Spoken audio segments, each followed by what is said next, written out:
Hello people, how are you doing? I hope you're still enjoying your 4th of July celebrations. I hope you've been eating a lot of, what is it you said, Born Hawkeye? Because I was saying on the video that I did earlier about, what is it mashed potato with marshmallows on it that you have for meals over there, Thanksgiving and 4th of July and that. And Bon Hawkeye told me, yeah, it's sweet potatoes or yams. I've never had yams or sweet potatoes. Obviously, they sell them around, but I've never knew what to do with them. But yeah, I don't like marshmallows, so I imagine that's delicious, you know. Sweet potatoes or yams. As I said, never had it. They say sweet in the title, sweet potatoes, so I imagine that marshmallows goes great with it. But anyway, I'm yammering way too much. I'm on History Elms. When did Americans lose the British accent? Right, I'll give it a subscribe. I will give it a like. But I think when it comes to the accents, say there's the accent, you, us, kind of went like that. I don't think really the mainstream people, the everyday people, don't talk like that anymore. But there is a few far between. What's that saying? Few far between. Every now and again you come across someone that does talk like old worldy, and I'm sure that happens over there as well. But I have also heard things that it wasn't you guys that changed your accent so much, it was over here. But again, I don't know. Let's see what this says. When did America lose the British accent? History Elms. Subscribe and like already. Let's get on with it. Let's go. Maybe you've never thought of it this way, but colonial Americans spoke and behaved far closer to British than to American. Many early Americans still considered themselves British in colonial days, hence patriots versus loyalists. But when did the American brand actually start? When did we stop bowing, start shaking hands, and stop speaking British? Let's address a myth first. The American accent isn't some sort of new invention. It's actually an old one. In the 1700s, British English was not the Queen's English that we think of now. That only came around, I believe, with the radio, what was it? Transatlantic something or other, but la-di-da and all that. But I know that sort of speak is you have to go to elocution lessons, I believe they're called, to learn to speak like that. But again, I imagine the Queen. I have seen what's it called, memes and stuff, and people say, "Oh, I bet when Brits are on, they don't talk like that on the road." I feel like that myself. You hear me talk, I talk all the time. Or why would I put this accent on? But I feel like that. When I come across some people, it's like, "Do you really talk like that?" So yeah, them memes I genuinely do get. Well, yeah, well, you know, the British sounds right. I'm sorry. Anyway, instead, British English was rhotic, meaning they pronounced the R in words like hard, bar, and car. At the back end of the American Revolution, around the mid to late 1700s, the London elites began practicing non-rhoticity to sound more sophisticated and avoid non-rhoticity. So it sounds like a chicken that didn't cook properly. association with the ungrateful younger brothers overseas, yes, but mostly to distance themselves from the poor, low-born people around them. And this is really neat. The Americans were new and demanding independence, but mostly to distance themselves from the poor, low-born people around them. And this is really neat. The Americans were new and demanding independence, so you'd think they would be the ones to quickly change the way they speak, but that's just not the case. Americans didn't develop a new accent. We just kept the one we had and gradually changed it while England moved on considerably sooner and far more intentionally. Put another way, before and during the Revolution, the average redcoat and the average patriot. See, I've heard it a lot and I've never really gone into it. I thought it was jokes and memes from over that side saying, no, we didn't change our accent, you did. But I've heard a lot of things now saying it, but I haven't seen anything showing me. This is probably the most reliable source that I've got so far. I'm saying reliable source. What can we trust on the internet? We're speaking with similar accents. In practice, the American accent kind of froze many of the English sounds of the 1700s. King George III of back then probably sounded a lot more American than King Charles. Ooh. Somebody please give me a good explanation as to why this portrait looks the way it does. We stayed Elizabethan and they went posh. And this is really important as far as class and national themes. In the US, liberty and equality were massive virtues and still are now. And not to say that those virtues are not present in the UK today, but there's a clear discrepancy in that birthright hierarchy still stands as a major recognized institution. And we can't skip over the demographic changes here either, as the early American West, for example, was a melting pot of German, Irish, and Scandinavian influences, while Great Britain just remained far more homogenous for much longer. But there's more here. With speech changes comes reading and writing changes. Have you ever wondered why Americans and Tell you what, I used to love the writing back in them days. My writing's terrible. Even today, I've got writing like someone that's just learning how to write. I can't write to save my life. Back when I was at school, when laptops first come in a thing, I was actually given a laptop that I could use to go home and do my own work on. But yeah, like a calculator screen on it. It was a laptop by all means, but it had like a calculator. The bit that flipped up, nothing there, calculator. A long time ago, early 90s that were. Brit, God, Americans and Brits, there we go, have different spellings for words like color. Well, of course you have. Look, I'm in your brain already. Well, okay, right. We had them. What's the word? We can't have changed. We had the words already, didn't we? You had Webster's that changed the words. Which I'm sure is massive and juicy. Lots of wrinkles, yeah. For this spelling thing, we can thank Noah Webster. Yeah. Yes, that Webster. He thought that as long as Americans used British spelling, they were still mentally enslaved to the crown. He wanted an American language that was as lean and efficient as the people. And many of his suggestions gained massive traction in the late 18th century and stuck around till today. He chopped the U out of honor. He flipped the RE in theater to theater. These seem perfectly normal to the average American. See, I can look at theatre and stuff like theatre. Obviously, you spell it E-R-R-E. I think it comes from the French way of spelling stuff. It's obviously a lot of French influence over here, of course.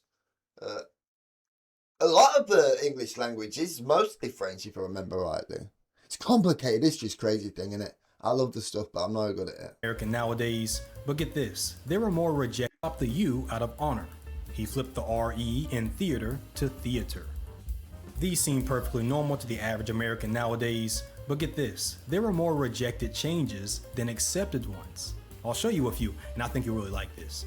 He wanted to change tongue to tongue, believe to believe, machine to machine, soup to soup, daughter to daughter, head to head. I can see why these ones got rejected. I've heard some people say it was dumbing down of the English language. Not me saying that, it's just things that I've heard and seen before. But them versions of things definitely were a bit too, I want to say, childish. And then the word something for tongue, and that a word for something anyway, tongue, T-U-N-G. To tongue, believe to believe, machine to machine, soup to soup. They do make more sense, really, when if you'd never written anything down before, when you saw and you had to guess which one said which. I think you'd go the American way. Daughter to daughter, head to head, and my personal favorite, women to women. And I really like this one, but because first it's just funny. And secondly, it cleans up that weird pronunciation dilemma we have with the singular and plural sounding nearly identical when read literally, which was a problem even back then. Webster's solution was practical, and guess what? Most Americans still vocalize women just as Webster had it spelled. But his superior spelling was ultimately rejected because people found the spelling to be...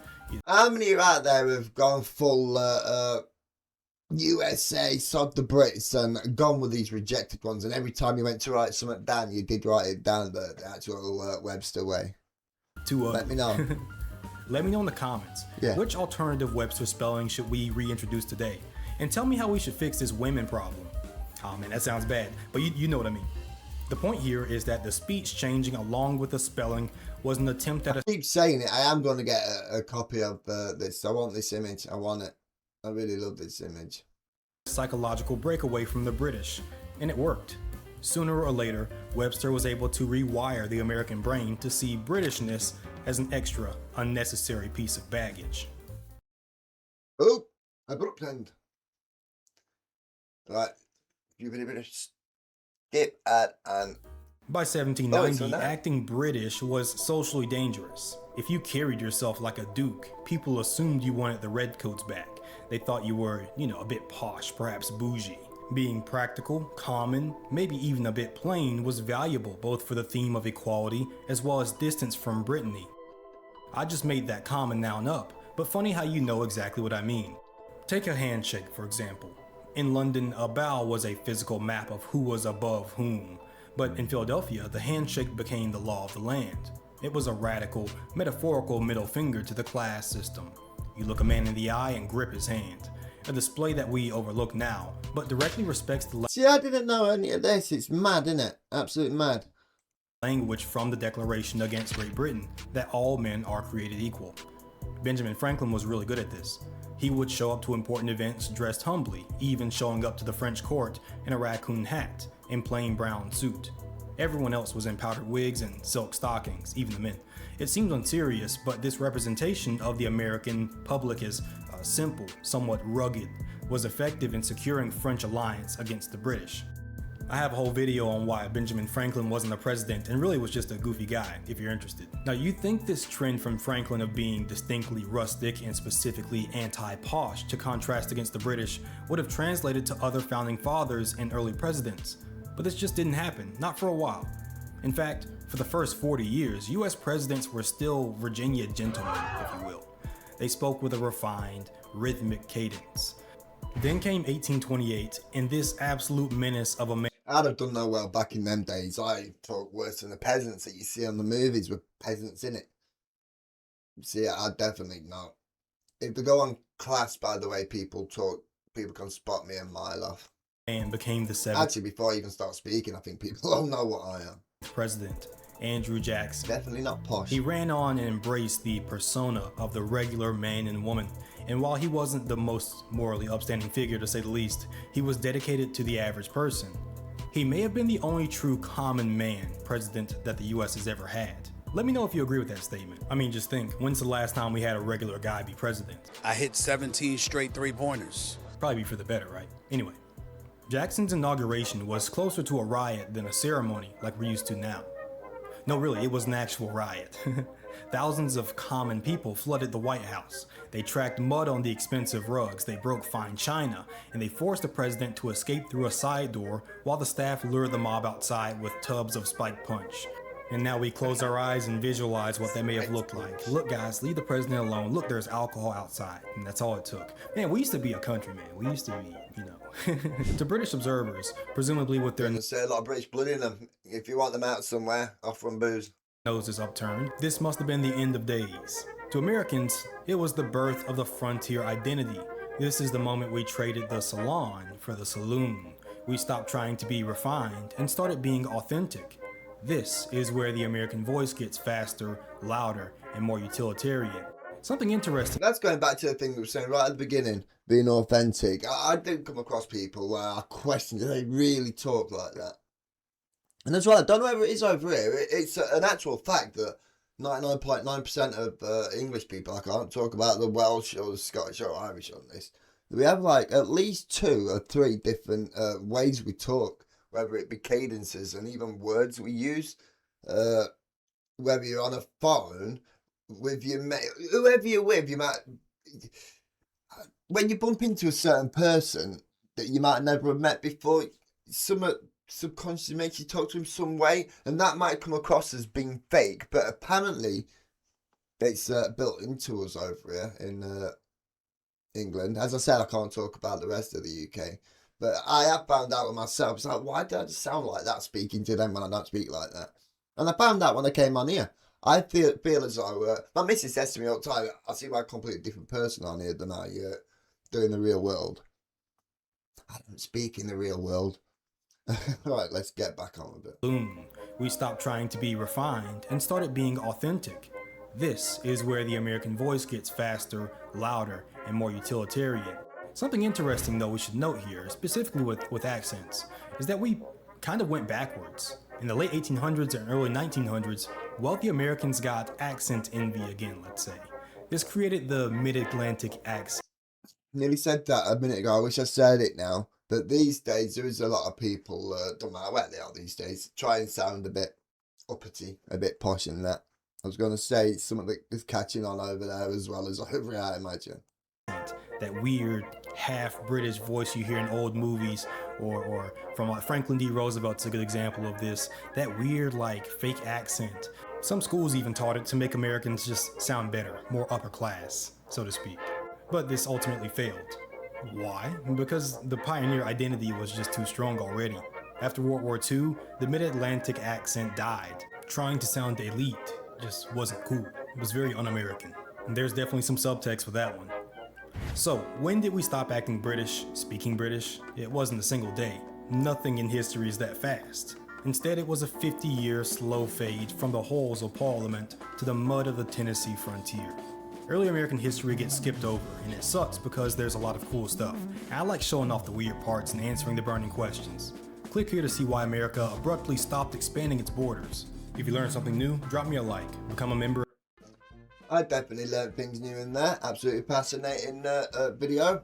If you guys enjoyed that, give us a thumbs up, consider subscribing. I'm going to get on with something else. I don't know what I'm going to do now though, but with it being 4th of July, it's got to be doing with the 4th of July still.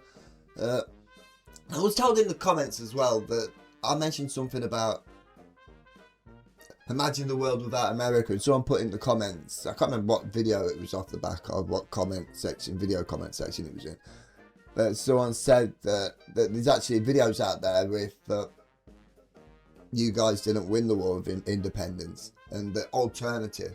So I need to check that out. But I'm not going to be doing that yet. I shouldn't even really be talking about it now, should I? You guys won it and you got it. That's why you've got the 4th of July thing. But at some point, after the July thing, I want to check that out. But anyway, if you guys enjoyed that, give us a thumbs up and all that good stuff. And enjoy the rest of your day. Go and eat loads of yam and marshmallow pies. Alright, see you later. Bye-bye.